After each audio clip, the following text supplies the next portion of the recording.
Ready Check Radio.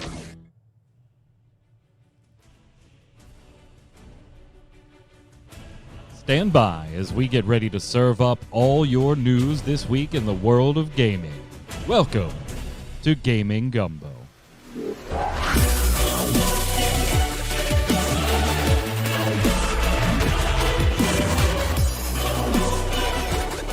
What's up, Internet? It's Saturday at 7 p.m. Eastern. That means here on Ready Check Radio, it's time for Gaming Gumbo, your weekly gaming wrap-up. I'm your host, Mike Byrne, a.k.a. Magic Man. As always, it's Saturday, 7 p.m. Eastern. Chat's got us live. They're going to chime in with their opinions. If you're watching on YouTube, listening on Audible, Spotify, iTunes, any of the platforms, we appreciate that. Give it a like, a thumbs up, a subscribe, turn on notifications, and chime in the comments. Feed the algorithms. But if you like what we do here, come hang out live and bring some friends. You can check out ReadyCheckRadio.com for all the backlog of Gaming Gumbo and the Relic Grind news and streams and all that stuff, and all the socials are in the upper right-hand corner, making it easy to follow. Joining me to go over all kinds of fun gaming news this week, Mr. Troy Blackburn. What's up, Noob Fridge? What's going on? Happy to be here. Happy to talk about some games that I'm excited to see coming. Yeah. It's funny. We said last week we were going to talk about the Direct, the Xbox Developer Direct today, and we knew the four key things that they were going to talk about, and they did add one extra little thing in there, which we'll chat about. But I was like, okay, I'm excited for probably 2, maybe 2.5 out of these. I think Troy's excited for 4. 4 out of 4. Like, it was just like, this is Troy's Developer Direct. So we'll get down to that. Also on the line, the Chat Games resident artist of Ready Check Radio, Yad. What's up, my friend? Well, it's not exactly 7 o'clock yet, but it's not exactly. Not exactly. Yeah, I got an anniversary dinner to get to. So if we were able to start a few minutes early, we started a few minutes early, celebrating 23rd anniversary with my wife. So, and Torchwick is still here. He was supposed to go back to school like Monday or Tuesday of this week, but Buffalo and New York and northern Pennsylvania just got hammered with snow. So he had snow days without snow here in Pittsburgh until two days ago when Troy and I got some lovely snow. It wasn't too bad. It wasn't anything near like what Buffalo got. So he's actually going back tomorrow. So no Torchwick stream after the show today. He'll be at anniversary dinner with the family here after the show. But we would still have Tarkov live at midnight. He'll be playing some Control. So follow on Twitter. Do they still have snow days these days? Or is it like it all just turned to remote if they have snow? Yeah, it kind of most of the time reverts to remote learning, and there was some of his, so in college it's a little different, right? Because they might not offer a Zoom offering. Like he went to some of his classes this week because the teacher was willing to do it by Zoom. There were some classes that I'm sure they still held, but they're going to have to redo it anyway because there was probably like 2 or 3 people there. So he was just like, fuck it, I'll review the syllabus and I'll be fine. Because it's the first week back from break and everything. Right. Then Cassidy, though, my daughter, who's in high school, hers, most of the time, if they have a snow day, it reverts to online learning, which for her in high school is actually asynchronous. So it's just like, there's no classes. You don't have to do anything at any particular time, but your teachers put your assignments up online and then you go and do them. Yeah, so there's no like true snow day the way we remember them for her. Yeah, that's so sad. Yeah. You wake up and you're like, oh, snow day, and you bust out the crackers and get ready to watch The Price is Right because you never get to watch it while you're in school. Nope. I mean, although it is a little different with the fact that we had to still wake up in the morning to watch that news feed. Or listen to the radio. Is that my school? Yeah.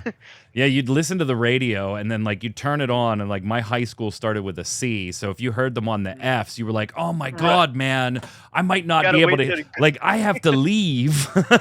And they gotta go through. Or you turn on the news and the chyron at the bottom is going and it's on D, and you're like, son of a bitch, I just missed it. It's gonna take 9 minutes to roll around. I gotta leave in 5.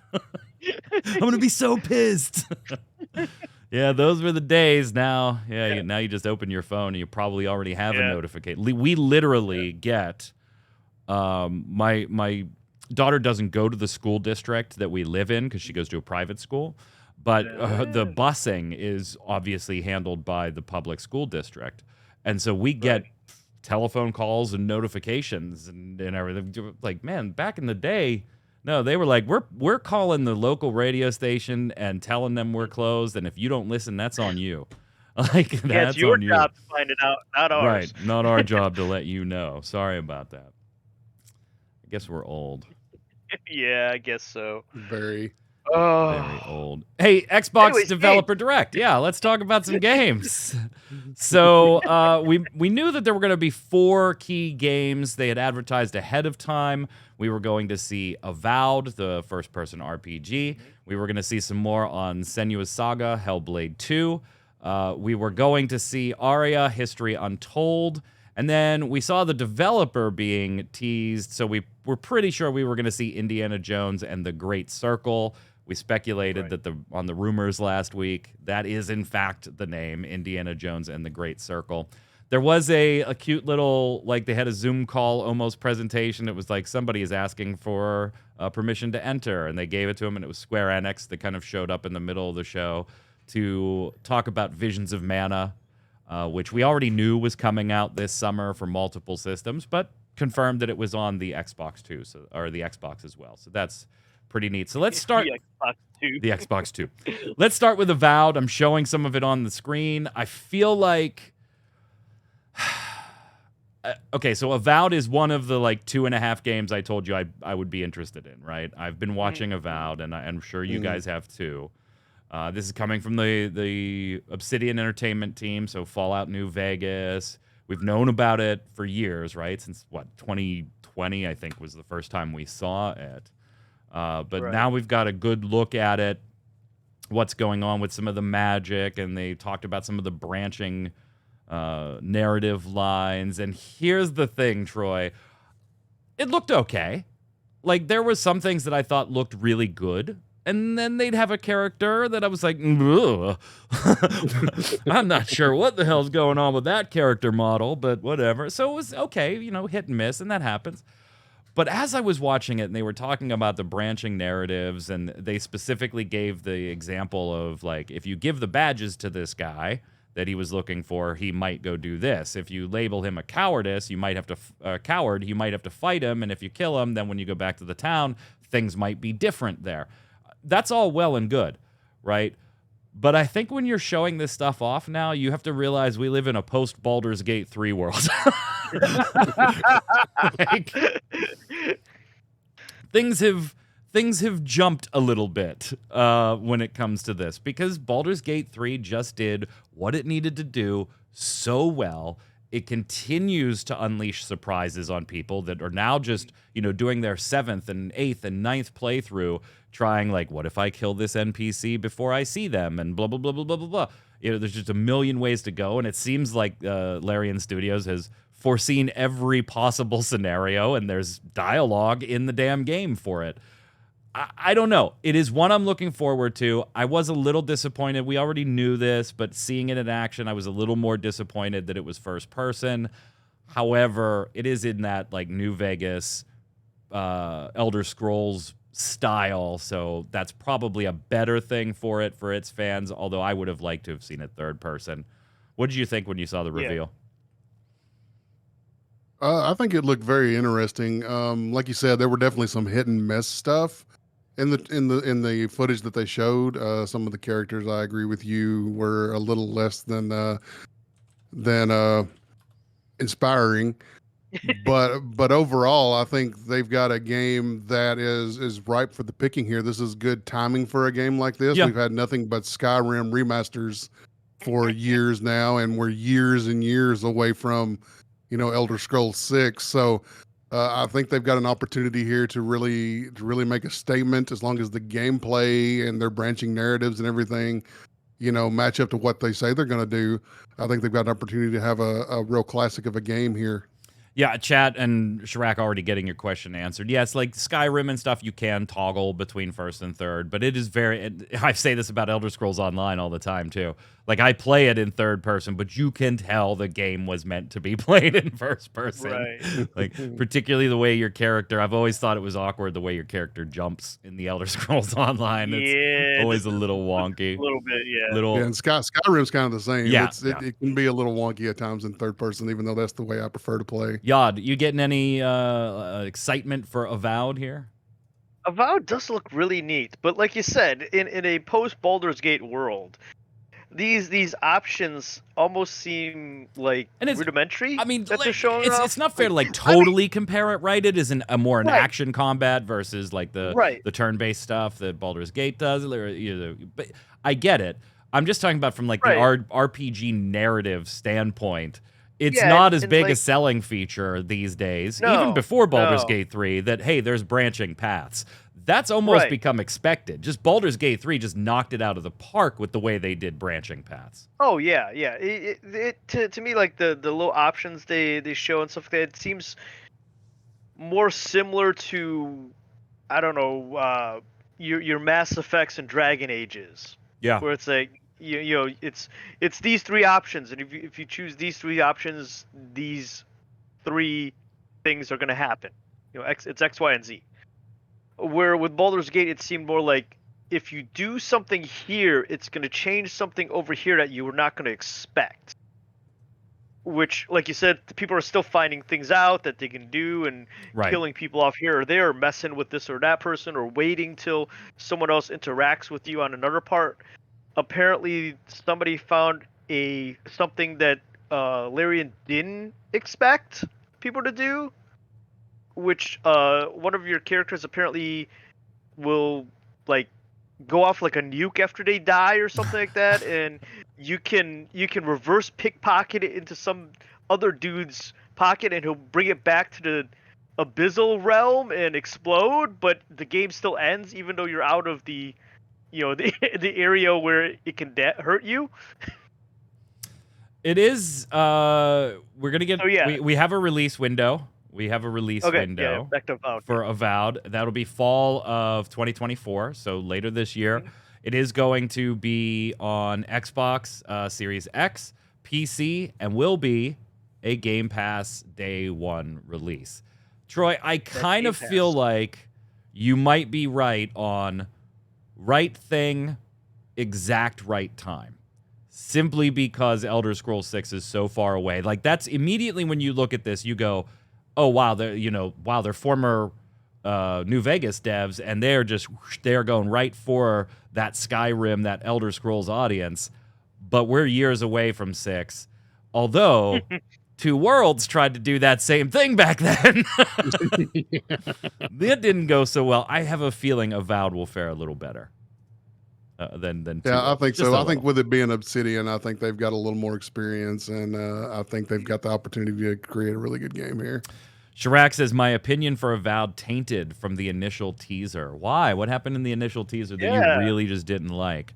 BG3 came out like 3 to 4 months ago. Nobody going to try and change their game last minute to be more like that. Oh, no, absolutely not. Yeah. And we weren't implying that they were. No. But you can bet the Avowed team was watching the release and started playing BG3, and they were like, oh, damn it. and it has set a benchmark that certain players will judge other games against. 100%. Right. And the other thing is also what you feature on your little feature that they did on the game does change how people think about the game. And if you're talking about features that are not so novel these days, they're expected, and you talk about them like they are novel, that also changes the perspective on how people see it. So. And there's course right now, and oftentimes there is always room for just a solid RPG. Just do a solid RPG. There's always room for that. Unfortunately, a lot of them come out and are a little lackluster. Forspoken and stuff like that. We saw the initial stuff for Forspoken, and we were like, okay, cool. Yeah, like they're doing something that isn't Final Fantasy, that has this kind of modern, back into time, other world type thing. Cool.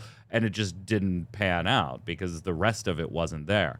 I hope it will be with Avowed because it's certainly one that I'm personally interested in. I love a good RPG. I'm a sucker for a good RPG. Yeah, it looks pretty well polished there. Next up was... It's good to hear something from them again, because there was a point last year where I was starting to get a little worried about Avowed because they had gone radio silent for a while, so it was good to hear something from them. Oh, yeah, they did. I didn't think about that. Yeah. You and Flynn, the only people capping up for First Spoken. Yeah, you really are. Next up was Senua's Saga Hellblade 2. Some interesting news on this front. Obviously, we got to see some more of the trailer. For some reason, my software would not. It hated this trailer trying to get it, so I didn't grab the B-roll for this. But this one coming a little closer, May 21st. We're going to see the Saga go. Again, this is another one that is going to be, on Xbox Game Pass on launch day. So we are 2 for 2. Loving it. Absolutely loving it. 2 games that I don't have to spend money on. If you played the first one, this one's a little more... They're kind of diving into the psychosis aspect of Senua and auditory hallucinations and things like that. They've consulted once again with some experts in those fields to try and realistically portray those and not have them come off as gimmicks or, making light of a situation where people hear things and react to reality in different ways. They've revamped the combat, so they've talked about combat being maybe a little slower or a little different, I should say, more different than the original, but still as brutal and as impacting. One interesting tidbit on this one that we found out later, after the show, was that it's going to be, we found out during the show, $50 instead of $60 or $70. But that comes with the draw of it's going to be a digital-only release. There will not be a physical version of this one. Studio head Dom Matthews on Xbox Wire saying, "We also took advantage of the freedom that digital-only distribution offered us to create a game of the length that fit perfectly with our intended experience, but could be sold at a lower price to reflect the shorter length of our story. This framework allowed us to focus on the things we really care about, taking our fans on an unforgettable journey into Senua's unique world." Troy, there's something to be said for, hey, getting a couple bucks off because it's digital only, but then you hear that, maybe the game's a little shorter, and if they did a physical release, they felt like, hey, we're charging $60, $70. We don't feel like the game length might be there for a $60, $70 title. What if we go digital only and charge $50? I'm not generally a fan of digital only releases, but I also can appreciate the bind they seem to be in with that decision to, hey, let's focus on a cohesive, tight story rather than adding filler just to pad the time, so $60 or $70 feels more worth it. Yeah, it sounds like a developer that's actually doing what's best for the game for once. Which is, they decided that it's going to be digital-only distribution. They've decided there's going to be a lower price point. If it's a shorter game, I'm fine with that. Every game doesn't have to be 100 hours. So, especially one where the original in the series was a really good game and was critically received well, and players seemed to really enjoy it. I don't think it did just gangbusters business, but it did good enough business for them that obviously there's a sequel coming. So, opportunity to onboard some new players to this and a price point that'll make a lot of folks happy. Yeah, and if you think back, the original, when it launched, was digital only. Hellblade Senua's Sacrifice was initially digital only, then later on in the, I think it was 2019-ish. Sorry. 505 Games did a physical release for the PlayStation 4, and Microsoft did one for the Xbox One. Nintendo Switch has always been digital and then just stayed digital. So even the original, it's still... We're going to talk more about this whole digital physical world. And yes, I know Alan Wake 2 did the same thing with a digital only release. We're going to talk about that a little later in the show. I'm generally not a fan of it. I hope they're being legit, Yad, the way they say this, because there is always that we're just gonna say what sounds good. Right, right. Appease the audience. Right, and it sounds good that we were more concerned with staying cohesive and tight to our story, even if it meant it's a 12-hour game instead of a 20-hour game. Those numbers are just pulled from random out of a hat. We don't know what Senua's Saga will be. Versus, hey, let's charge $50 and let's not put packaging together and we'll make a lot more. Like, it's hard not to be jaded sometimes in this damn industry with thousands of layoffs this last year. And then thinking about the fact that, does that mean a physical copy is only worth $10 per person? Right. In the grand scheme of things, that's all we get for not having a physical copy is $10 a person. I feel a little cheap in there, but yeah. Hopefully they're telling the truth. Are you interested in this one? It does look really cool and creepy. I mean that whole psychological look of the trailer, even though for some reason the computer didn't like it. It might have been too creepy for it. Because I was watching it on the TV over here, as opposed to on the computer, and the wife was sitting on the couch watching too. It's like we're both like, what the heck is going on here?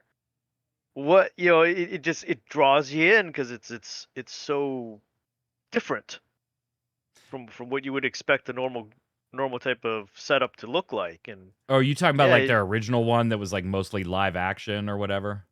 Right. Yeah. But yeah, it looks cool. It really looks cool. Might have to re-up my Game Pass subscription. Yes. Then after that is when we had Square Enix kind of show up as a surprise guest. A lot of people thought maybe they would be announcing the Final Fantasy XIV Xbox beta being live. Although we don't really expect that till February. Xbox went ahead this week and accidentally tweeted that the beta was live and then had to pull that down real quick and issue a public, an apology tweet. So we thought, well, maybe they're going to show up at the Direct. And no, they came to the Direct, but they were showing off Visions of Mana, which looks great. And I'm not even counting this in the 2.5 games that I'm excited about. Avowed is 1, Senua's Saga is the 0.5 for me. But Visions of Mana is an absolute buy on my part, but it already was. Like, I'm probably not going to get it on Xbox, but I'm glad more games, more Square Enix games are coming to Xbox. That does mean that there's probably a little hope for, Xbox only players to get a little more of the Square Enix action. Chat saying, I wonder if it would have been marketed as an Xbox arcade title if it was released back in the day. Senua's probably not. Probably not. Part 1 is on sale for $3 on Steam right now if you want it. Just bought it. You talking about Senua, the original Hellblade? Is it really only $3? Yeah, I mean, it's a great game if you want to go grab something to play through while you're waiting for something else. $3, you can't beat that.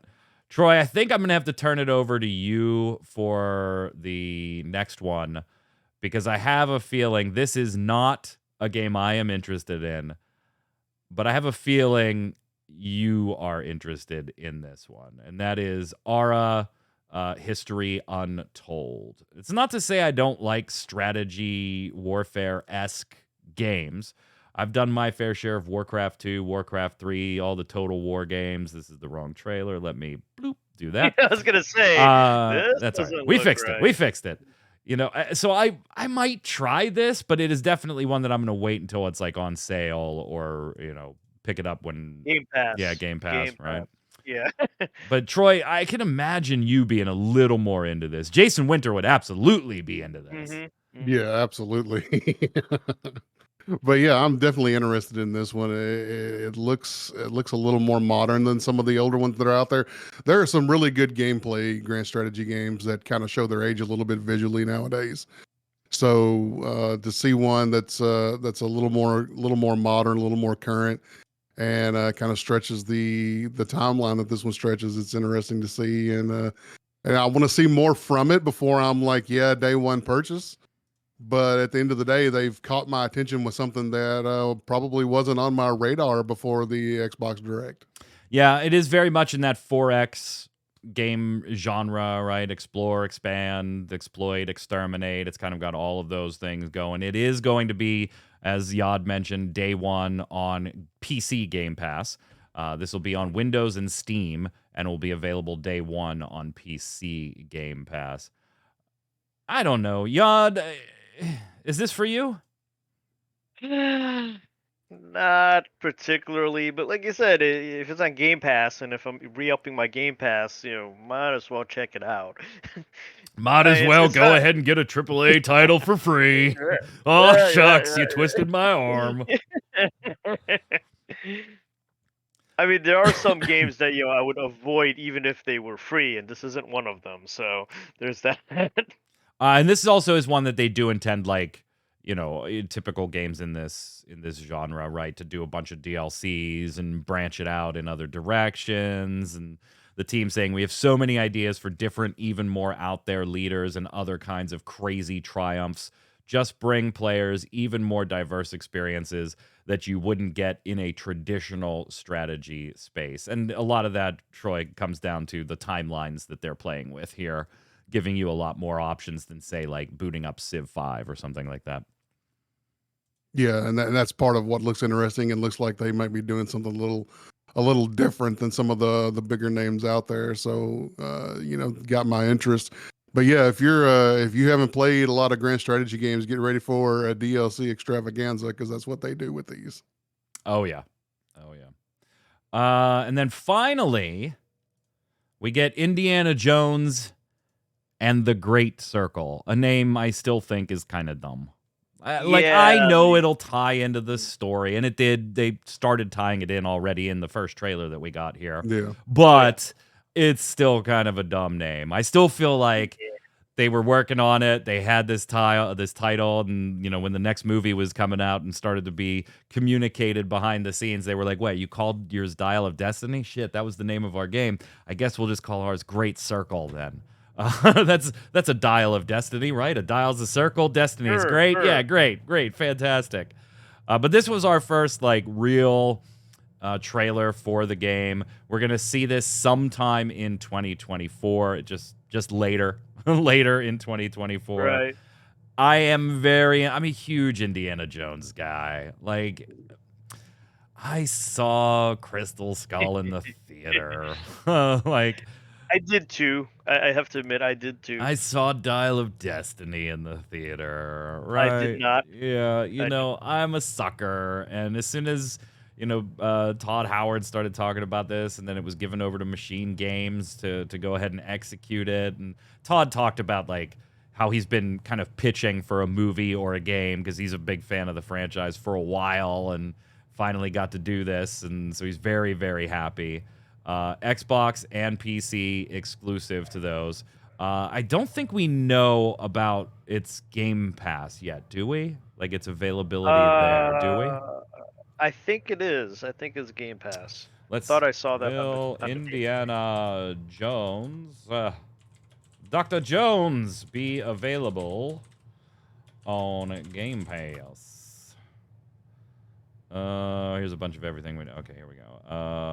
Yeah, Indiana Jones and the Great Circle is coming later this year to Xbox Series X and S and PC, and will be available on day one on Game Pass.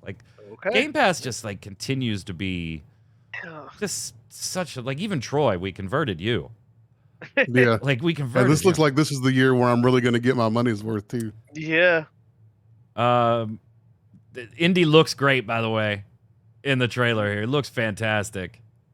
Yeah, I'm happy that they're using Harrison Ford's likeness, because that really helps set the tone and the setting, and make you feel like you're playing Indiana Jones. Now the first person maybe for me not so much. Yeah, and they shift to third person for those puzzle solving cutscene moments. But yeah, the gameplay is primarily first person.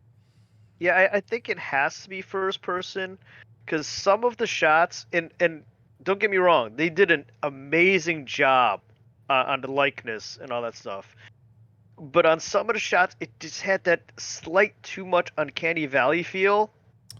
just a couple shots. Yeah, like, I mean, because you feel like you're looking at a de-aged Harrison Ford rather than a recreated Harrison Ford. Yeah, something wasn't jiving right. Like they needed to tweak it slightly for style. kind of like the or beginning something. of Dial of Destiny, right? When he's de-aged. Gee, I don't know what you're talking about. It was cool. You know, Troy Baker gets so much work.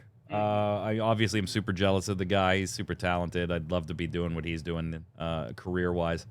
But he sounds great as Indy, right? Because like you could have Harrison Ford if you wanted to shell out the money. I'm sure Harrison would take the paycheck and come and voice the character. But one of the things that was like really exposed in Dial of Destiny's opening scene with the de-aging was the voice don't work anymore. Like when you make Indy younger, Harrison's current voice just doesn't fit, right? And so I was like, he sounded great enough that at the beginning of the trailer, I don't know if you guys felt this, but I did, and I saw it in chat. I was like, did they get Harrison to come and do this? Because it was just like one or two quick lines, not a lot to go by, but it was sounded close enough that you were like, was that Harrison? And then later he has a few more lines, and you're like, that's not Harrison, but it's a really, really good imitation of a young Harrison Ford. Who's doing that? Troy Baker. I should have known. Naturally. I should have known. Like, all I had to do is close my eyes and think, Uncharted, and I probably, or that's not Troy Baker. No. Troy Baker, it's not Uncharted. Why do I have Uncharted stuck in my head? Chat, help me out here. It's not Uncharted. Anyway, Troy, Last of Us. Thank you, Joel. Why was I thinking Uncharted? Nathan Drake. That was Nolan, wasn't it? Troy, what do you think? I know this is one you're pumped for. Oh yeah, absolutely. This is one of those where I'm just gonna get over the fact that I would rather play third person, and that it's first person. I'm just gonna get over that and play an Indiana Jones game that looks like it's going to be a heck of a lot of fun. So definitely interested in checking this one out for sure. Yeah, and if it's going to be day one Game Pass, I mean, what's to lose? Yeah, there's no excuse at that point. I know, Yad, you're jumping into this. I didn't think I would be, but after watching that trailer, it looks good. I mean, it looks better than Dial of Destiny. Hey, man, Dial of Destiny is not the worst movie in the franchise. I'm not saying and that's all it needed to be for me when I bought my ticket. I will, and I said that on stream, too. I was like, because I took my boys to see Indiana Jones, and they were younger, right? My boys, they were like 12 and 10 or 11 and 9, something like that. And they both came out of Crystal Skull, and they were like, "Oh, so great, Daddy! Wasn't it great, Daddy? Wasn't?" And I'm like, "Oh yeah, guys, it was great. It was great. What have they done to my boy?" And then years later, they've watched all of them again, and they're like, "Yeah, Crystal Skull is kind of bad." I'm like, "Yeah, it really was." So then my oldest boy and I went to see Dial of Destiny, and all we wanted it to be was just don't be as bad as Crystal Skull. Just don't be as bad as Crystal Skull. And it is still very much, here's Raiders, Temple of Doom, and Last Crusade. Put them in any order you want, 1 through 3. And then down here are Dial of Destiny and Kingdom of the Crystal Skull. But it's absolutely Dial of Destiny number 4, Crystal Skull 5. Like, there's no debate. And there's a gap. But I can't wait. I hope it's got to be a good narrative, right? Right. I mean, that's the whole thing with thing. Indiana Jones. Yeah, you got to have that good narrative. Troy, are you okay with this? I certainly am again, but I'm a huge fan of the franchise. They did talk about, there's going to be things that might be easier for you to pull out your revolver or pick up a gun off of a downed person. But, I mean, it's Indiana Jones. It's going to be a lot of puzzle solving and finding ways in and out of tombs and, stealth. And I'm totally okay. I am on board. Yeah, it better be. If you're going to do Indiana Jones, it better be a lot of puzzle solving and getting in and out of tombs and stealth, and not necessarily going guns blazing all the time, because that's not what an Indiana Jones film is. And that's not what an Indiana Jones story is. So, you've got to do, obviously you've got to make exceptions. You got to make some gameplay exceptions. You've got to make the gameplay good, regardless of the source material, but you can stay as close to the source material as possible while, developing your gameplay. I mean, we all know that the only reason Harrison Ford fired his revolver at the actor in Raiders of the Lost Ark, right? He was sick that day. He was sick, yeah. That was supposed to be a choreographed sword fight scene, and Harrison Ford had the flu, and he was just no, shot him, and they were like, "What if I just shoot him?" Yeah, we'll we'll keep that. Indy would do that. That's fine. So that was the developer direct. All in all, Yod, what'd you think of the entire show? They gave each game 10 minutes, bang, bang, bang, and then we were out of there. Yeah, I thought it was pretty good. There was a few trailers that we didn't talk about that I can't remember what they are at the time right now anymore, but they had some definitely interesting art styles. Some of the more indie stuff. Yeah. Right, more indie stuff had some really neat art styles, which I'm sure will never get into any of the game awards that we talk about when we talk about innovation in art and all that stuff. No, but Starfield is the Steam's most innovative. Yes, and if you don't think so, you're playing it wrong. Yeah, absolutely. Thumbs up or thumbs down on the entire show there, Troy? Because I feel like, at least on my mindset, I feel like the Xbox Developer Direct has really figured out the best way to do these things.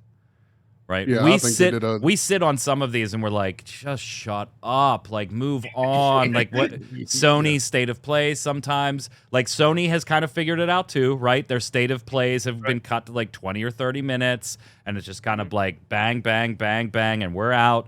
Xbox Developer Directs, like, they're finally starting to catch their groove on, look, if you want to be a part of this show, send us an 8-minute video. That's all you get. We know you're excited about your game. Your game is very well done, and kudos to your devs. But right, yeah. Did it do it for you, Troy? Yeah, I think it did, and it helps. I'm not usually into the Sony stuff as much because the stuff that's coming there's to PC no Sony as a Game Pass for you. Player, yeah, right.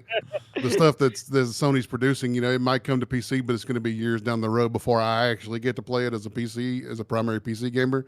This is, with the Xbox, it's stuff that I'm going to get to play day one, and it's stuff that I'm going to see and get my hands on at the same time as everybody else. So that makes it a little more exciting for me, obviously, right off the bat. But I think they did a fantastic job with the presentation here, not taking too long on everything, not a bunch of filler BS.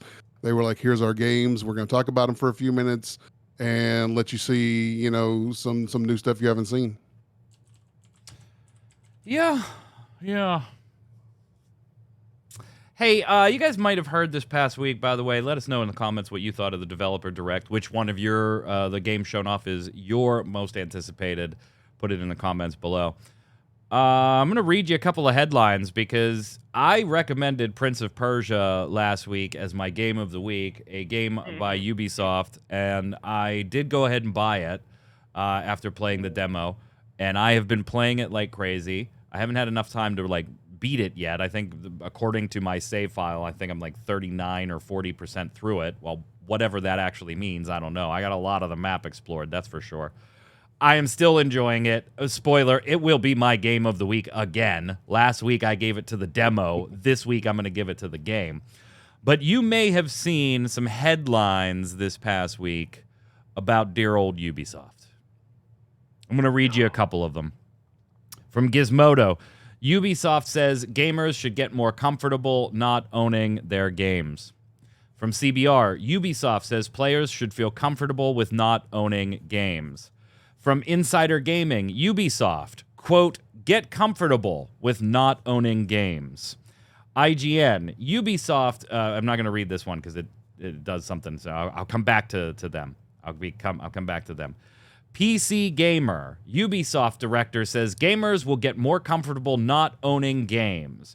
Nintendo Life, players need to start feeling comfortable with not owning games, says Ubisoft subs boss. Ubisoft took a ton of flack on basically all social media for these headlines and these comments, right? All over the place. Just a little bit. Memes, I jokingly said on last week's show, oh, if you don't own your games, then pirating can't be illegal, right? You can't have them both ways. And that's a meme that I had seen tossed up many times in this conversation. And as much as this pains me to say, I hate the internet sometimes. Because Ubisoft wasn't wrong here. The headlines were. The headlines were. The original interview that all of this comes from, and far be it for me to defend fucking Ubisoft. Jesus. I can't believe I'm going to go to bat for Ubisoft here. The original interview that this all came from was done with GameIndustry.biz. Okay? And they were talking to their head of subscription services. Okay? That's Philippe Tremblay, director of subscriptions. So you have a guy being interviewed that has a personal vested interest in selling subscription services, right? He's presumably bonused in some way. And Ubisoft just revamped their whole Ubisoft Plus subscription. Remember, they're the company that is going to hold the streaming rights for games that are Activision Blizzard because of the Microsoft deal. They sold those rights to Ubisoft for cloud streaming of those games to appease the CMA that was kind of investigating the acquisition of Activision Blizzard. So Ubisoft has a vested interest in selling subs and selling streaming services. No doubt. This guy's the director of subscriptions, has a personal vested interest. No doubt. But he was violently taken out of context by almost everybody out there, besides GameIndustry.biz, who did the interview. Their headline was the new Ubisoft Plus and getting gamers comfortable with not owning their games. The subheadline was Ubisoft introduces its classic service to PC and more to come on Activision Blizzard. Okay? Now here's the part most places didn't care about when they were writing their headlines. Here is the full quote I'm going to give you where this not get comfortable with not owning your games comes from. One of the things we saw, this is from the interviewee, is that gamers are used to, a little bit like DVD, having and owning their games. That's the consumer shift that needs to happen. They got comfortable not owning their CD collection or their DVD collection. That's a transformation that's been a bit slower to happen in games. As gamers, you grow comfortable in that aspect. You don't lose your progress. If you resume your game at another time, your progress file is still there. That's not been deleted. You don't lose what you've built in the game or your engagement with the game. So it's about feeling comfortable with not owning your game. But what's missing is what was being discussed leading into that statement, which was basically saying, hey, for subscription services to take off, people would need to start becoming comfortable with not owning their games. Right. He wasn't saying, Troy, get comfortable with not owning your damn game. He was saying, hey, for subscription services to take off, gamers need to get comfortable with not owning their games. That's a little slower right now than it happened with CD or DVD. And he goes in that interview to talk about that's also why we give the options of our subscription services, buying the game straight out, buying it after you've been on the subscription service a little bit. We still offer all of those things because customers want different things. And that's why Ubisoft, we're going to offer those. Does he want you to sign up for the subs? Yeah, I'm sure he's bonused on it at some point down the road. But he was simply making the point that if you want subscription services to take off, which I personally don't, I like them being an option. I don't want them being my only option. Yeah. We've already seen, I don't know how fed up. There are people switching back to cable, people. Right? Yeah. They cut the cable wires and now they're switching back because they just realized, Jesus, I can't depend on the programs I want being on any particular streaming service at any given time. They might be yanked at any given damn time. And by the way, I'm paying for 9 of them. Mm-hmm. And none of them have live sports. So now I got to go get ESPN, or I got to so there are people going back to cable for this exact reason. I don't want everything to be subscription based. But he took a ton of flack over this, Troy, and he's not wrong. He was just making the point that, hey, if you want subscription services to take off, it's going to require gamers getting comfortable with not owning their games. Which he's not wrong. And I like that he brought the point that you stated that, they're still offering other options. There's still the, direct purchase option. There's still the, purchase it after you try it on the pass for a little while. It's still about, there are going to be different consumers who want different things, and you still have to placate those consumers in different ways and offer different options for different consumers if you want to maximize the number of people getting their money from them. Yeah. Just flat out, because at the end of the day, that's what it's about, is getting their money from them. Yep. And as the consumers, it's about giving them our money for, something that we're interested in and something that we feel is a quality product for us. Yeah, here's his exact quote that I was talking about there. The point is not to force users to go down one route or another. We offer purchase, we offer subscription, and it's the gamer's preference that is important here. We're seeing some people who buy choosing to subscribe now, but it all works. And he's absolutely right. You could play Prince of Persia right now for $17.99 by going and subbing up to Ubisoft Plus, if you want to. Or you can buy it. And that's the way it should be. That's the way it should always be. Always. Always. But man, by the way, I did buy Prince of Persia. It kind of pained me because it was the fucking Epic Game Store. But it's literally the second purchase I've ever made on the Epic Game Store, somewhere where I must have like 300 games on by now. So now it's in jail with all those other free games. Yeah, Rocket League and Prince of Persia are in jail. That's where I go, and I put my hand on the window and play them. He was, Havoc, he was so ripped out of context because people wanted the headline, Yod. And if you only read the headline, it was easy to bash him, and a lot of people did. Yeah. And I mean, I gotta say, the bashing was amusing. Oh, it's certainly funny. Yeah, it was funny. And Ubisoft's an easy target. It's like when Blizzard does something stupid. You're like, nah, they did it again. Yep. And I mean, gaming has changed so much in such a short time. I mean, granted, it's been probably like 4 generations of gaming systems, but it's not like even first one-player games that you play, you can't play it without being online. Yeah, that shit needs to stop, by the way. Yeah, so technically you still don't own your entire game. Even if you have that physical copy in your hand, you still need to interact with their servers to do stuff. But yes, in his case, he was taken completely out of context. He is correct that if you want those streaming services to take off, then you have to be comfortable with not owning the games, which you're already comfortable with not owning. Which he's absolutely right. If you want Netflix to be a really big thing, you have to be comfortable with not owning the DVD. Right. Like, that's the way it is. Oh, man. Hey, did either of you, we got a new GDC survey. Don't click on it. Don't click on it. Did either of you look through it already? I did. You did? Yes. Did you, Troy? No, I did not. Okay, cool.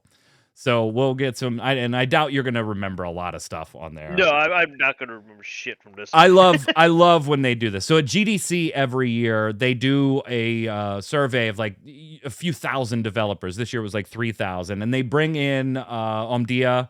They're like a research firm to do the survey and dissect all the results and stuff. So it's not just like some GDC dude with a clipboard walking around and then totaling things up. It's actually done by a survey research data firm that does this kind of stuff.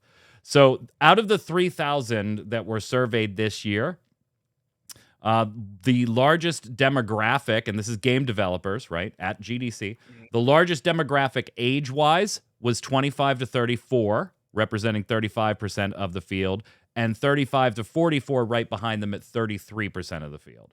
So we got 68% of the field between 25 and 44, right? And that's kind of not surprising, right? That to me, that's the main demographic for gamers. Is a little lower than 24, right? Teenagers are into it too, but they don't have the disposable income, right? Yeah, I was going to say, as far as the money spending gamers, right. Yeah.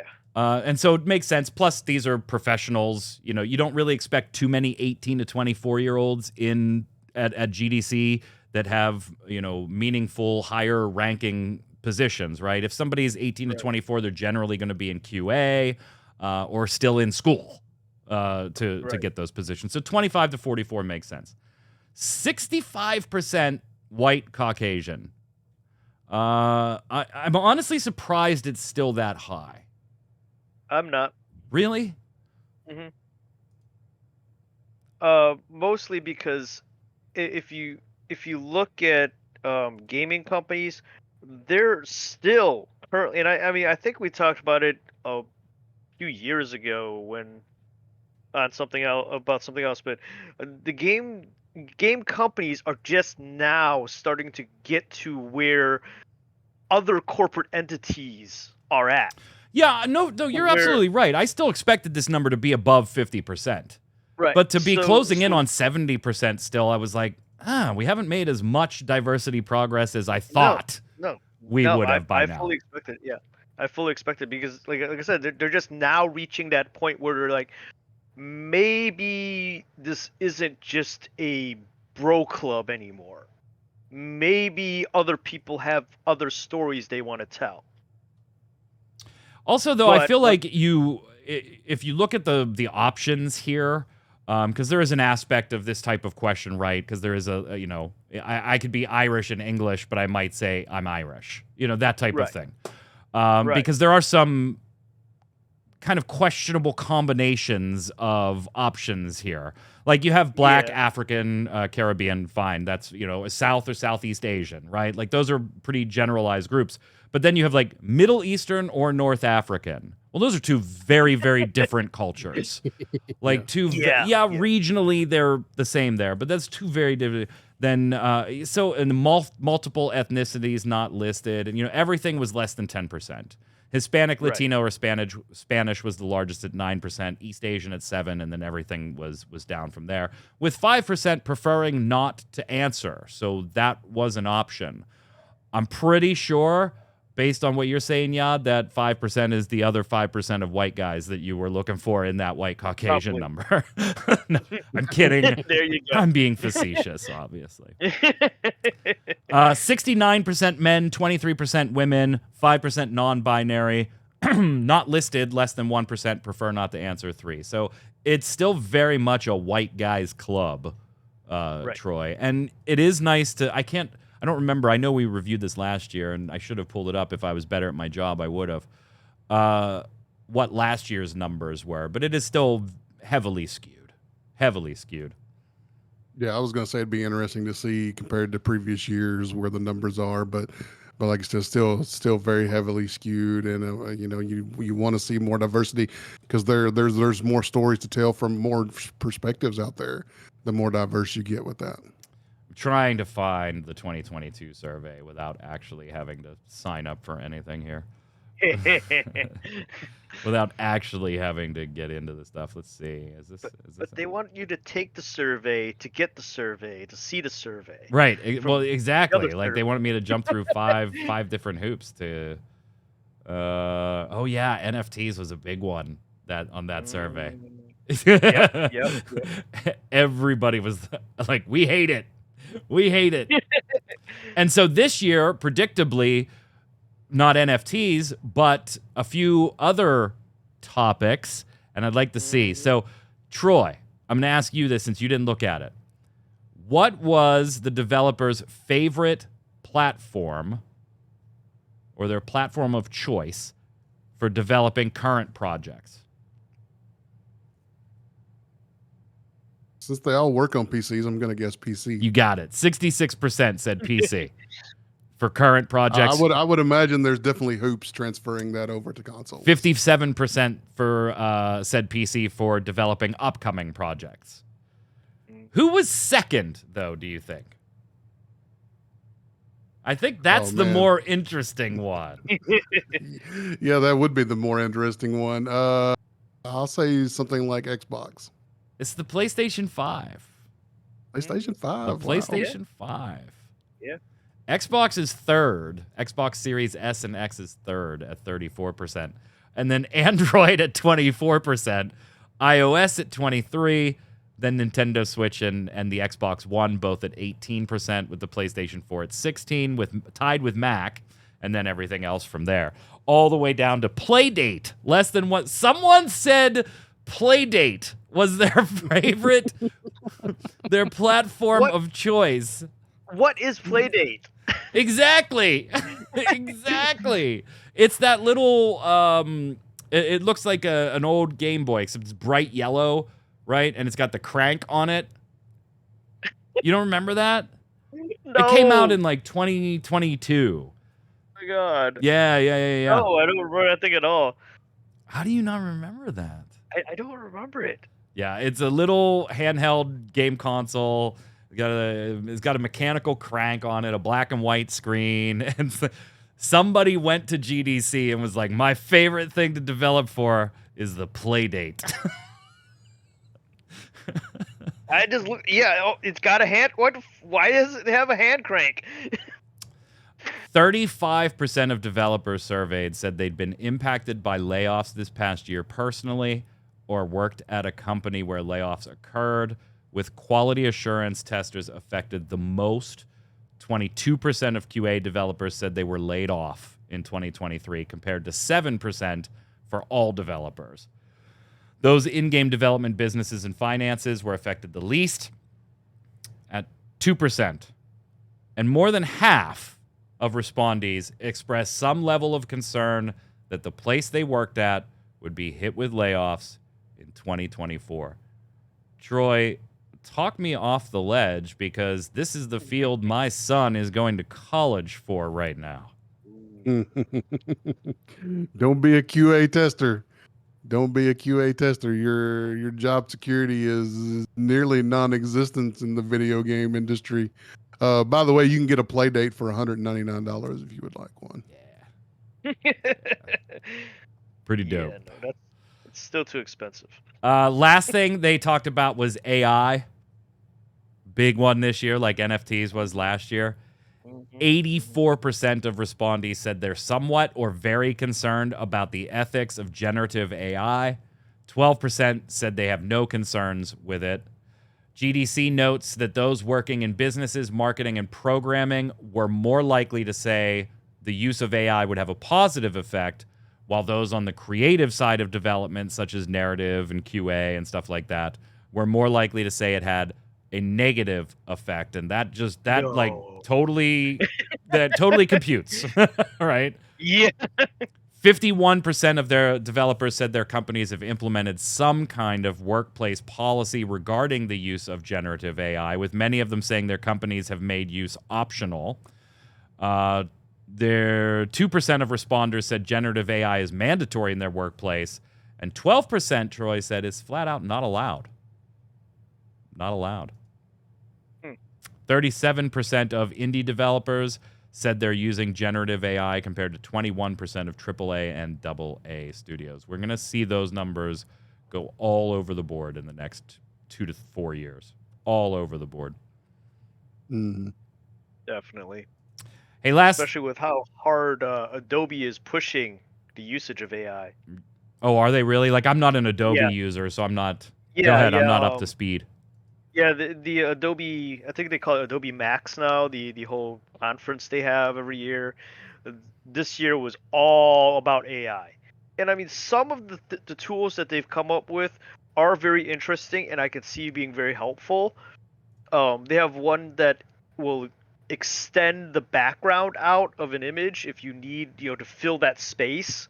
So like, if you have half a house there or whatever, it'll fill that space up. Other than the foreground people and stuff like that, it'll fill that background space up with the correct portion of that image that needs to be there, which that can be very handy. That can be very time saving. But there's other aspects of it that's like, that's pushing on the fact of, taking away an actual job that someone has trained to do.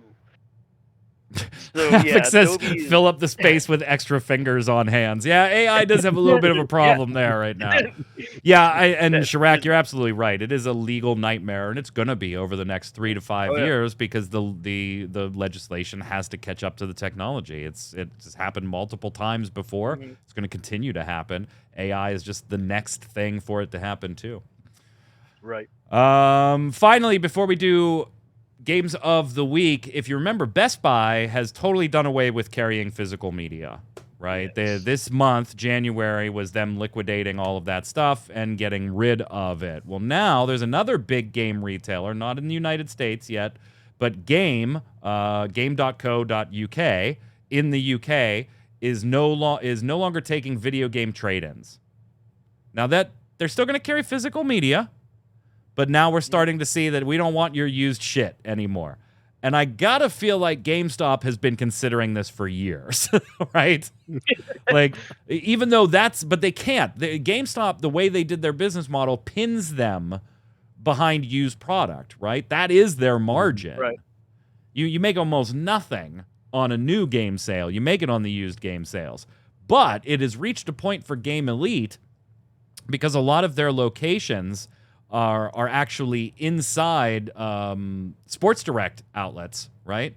They're inside Sports Direct. And because of the way they have to ring used product up versus new product and keep track of certain things, there's a whole separate register and cash drawer and till for the used stuff. And that means somebody's got to be cross-trained on both POS systems and be able to, and it's just not worth it to the company anymore. So that actually makes sense. That makes sense. But it also means that the margin they're making on the used games isn't filling the gap enough, and so therefore it's not worth carrying.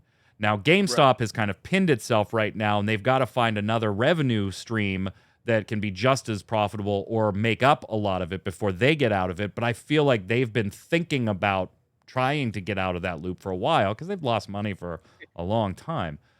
But I hate this shifting towards, like, if I want to buy a Blu-ray, there are exceedingly fewer and fewer options for me, Troy, to just go out on release day and get that damn Blu-ray. I had to hunt for Oppenheimer for like 9 days before I finally found a copy of it. I don't like this. I'm a physical media baby. I was going to say, you and your physical media, you got to have it physical. I do. No, see, but if I can find it anywhere besides Amazon, I'm going to get it anywhere. That's another one of my little bugaboos. Don't worry about it. It's not that I have anything personally against Amazon. I just don't like feeding giants. I agree. I agree with that. I just don't like feeding giants if I don't have to. I will order off I feed Amazon every day. I'm sorry. But here's the thing, right? House, man. So it's not on Sony or Microsoft then, right? Like, they could get out of physical media and just blame everybody else, right? If Best Buy, one of the largest retailers, electronics retailers in the United States, isn't going to offer customers physical media, then why the hell, if another few big retailers jumped on that train, why would Microsoft print them?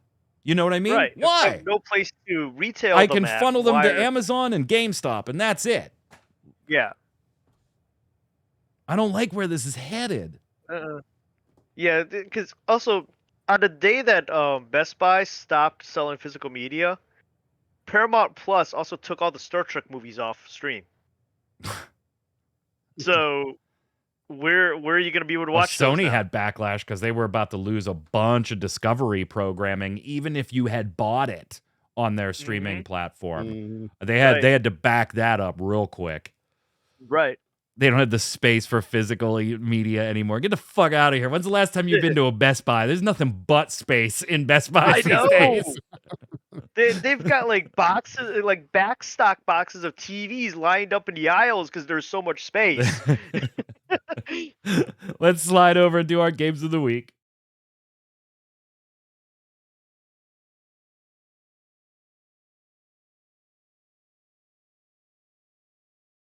Games of the Week is the way we end every episode of Gaming Gumbo here. It's where all three of us give you a game. Could be a board game, video game, mobile game, something we're playing now, have played before, or have never played but think you should check out. And you let us know who gave the best recommendation in the comments below, while feeling free to recommend your own. I'm going to go first because I already spoiled it. Last week was the Prince of Persia Lost Crown demo. This week, it's the full game. And I bought it. Don't sub. Buy the fucking thing. It's a fantastic Metroidvania, search action, whatever you want to call it. It is so good so far. I'm very much enjoying it. Troy, off to you. Normally when I do these, I pull out a big giant. Whoa! Wait, what? Oh, board game. A board game. Sorry. I just heard you say normally you pull out a big giant. This is not that kind of show. Normally I pull out a big box for a board game, but this week we're going with something really small. This is Sea Salt and Paper. It's a great set collection game. It's got a great art style with origami art style of ocean creatures, and you collect sets of them and they're all worth different amount of points depending on which ones you're collecting and how many you get of them. Then you can also play duo cards to use special powers to do things like steal a card from an opponent or take another turn. So it's a fantastic little game in a box. You can probably get it for 10 or 15 bucks. It's a really great game. It's really highly reviewed. Sea Salt and Paper. DJ Havoc recommending Power Wash Simulator in the chat. I can legit say I've always been enthralled by those videos. Like the only reason I don't buy the games is because I'm afraid. Yeah, I can confirm that he is absolutely recommending that. He's not being facetious there. Your nieces and nephews laugh at how often they see you on Steam on Power Wash Simulator, DJ Havoc. They're like, man, Uncle Buddy is always power washing. That dude is always power washing. Yeah, Yod, finish it up. It's a good game, and it's on Game Pass, so, you got no excuse not to play it if you get Game Pass. But that's not my recommendation. I'm going to go with Pal World, because I want to play some Pokemon with guns. It's fun. It's fun. That's going to do it. Which is also on Game Pass. Yep. That's going to do it for us here today. We'll be back next Saturday with another episode of Gaming Gumbo. Remember, no Torchwick after the show. Headed out to anniversary dinner right now for some good food. But Tarkoth will be live tonight at midnight with some more Control. Until next time, Yod, where can everybody find you? Yod Art works on the socials on otakudomcomic.com and right here on Gaming Gumbo. Troy. At Noob Fridge on all the socials. I'm Mike Byrne. You can follow me right there, but more importantly, follow at RC Radio, RAIDEO, and you'll know every time we're going live with a podcast, a stream, some Final Fantasy, TCG local card games, and more. Stay safe. We'll see you on the server.